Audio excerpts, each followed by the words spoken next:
brand of refrigerator freezer that I'm using. On the top it's got some pipes here, a couple of compressors. When I bought this 12-15 years ago, it had a claim that it's a quiet refrigerator freezer, but it's not.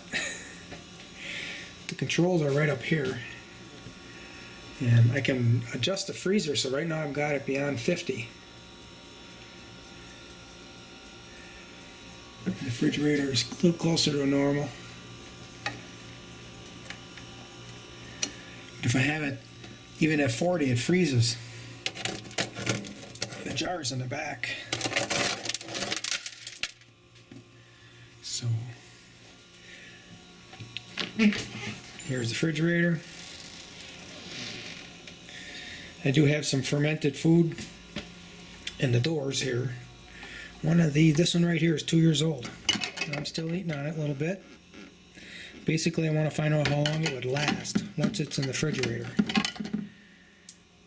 So that's like a salsa. This actually is halfway dehydrated cherry tomatoes in avocado oil, avocado seed oil. This is garlic, bills, and olive oil. So those will all be eaten before probably March, hopefully. And then I have garlic coming out of the ground already. And this right here is what I had stored in the refrigerator and the freezer. This is fermented food from my backyard garden, from camp, and a 20-foot garden bed that I rented at the community garden. So these really pretty colors, those are a mixture of different roots with beets, and this darker red is just all beets. Fermented pickles, and they're delicious. These are stems of various vegetables that I grew, like stems of kohlrabi and broccoli, and mostly brassicas, Swiss chard, celery, more pickles there. Here's some more salsa.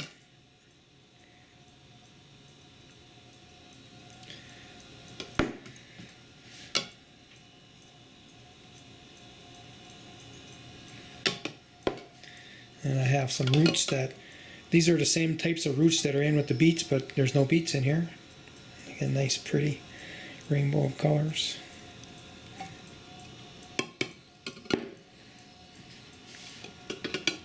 There's cherry tomatoes, hot peppers.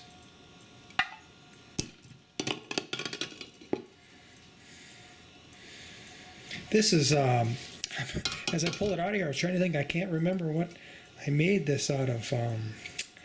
Some brassica root, and then I ground it up and fermented it. I haven't tried it yet. I smelled it. It smells like sauerkraut. That's pretty. It just has a couple of beet segments in there.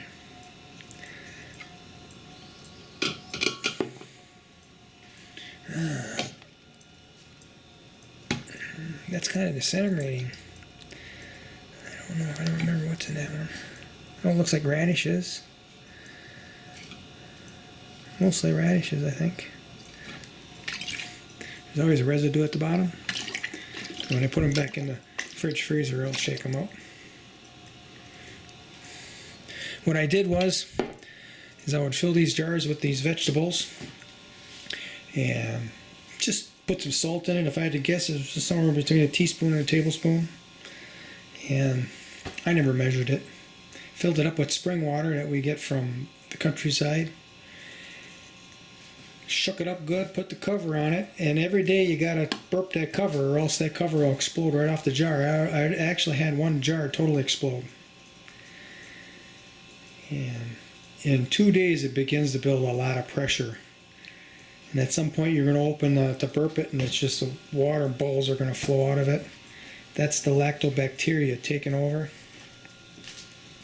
And after 5 days, between 5 and 8 days, I think, I put it in the fridge. And that slows down the bacteria from digesting this stuff. But it also preserves it. I did some greens. The greens don't smell the greatest, but they're okay. These stems turned out very well, all these stems.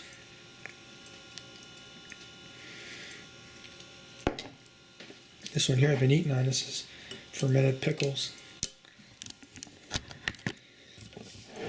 I've been sampling, I probably sampled 7, 8 of them now since I started eating on them on the 1st.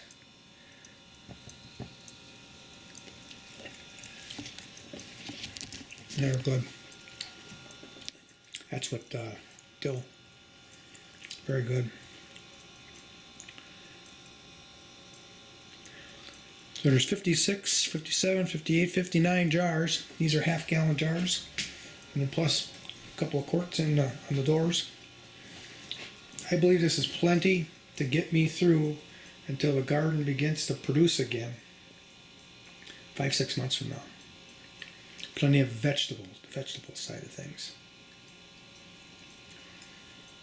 So I'll get this all back in there and I'll show you what it looks like. And here it is.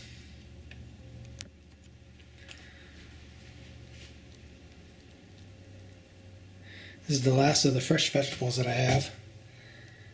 Well, they're not fresh anymore. I dug them up in probably late October. I had 6 or 5 of these containers here full of fresh vegetables. I've been eating on them. Now I'm running out, but on the 1st I really started to eat on the fermented stock. That's what I'm going to keep doing. There it is.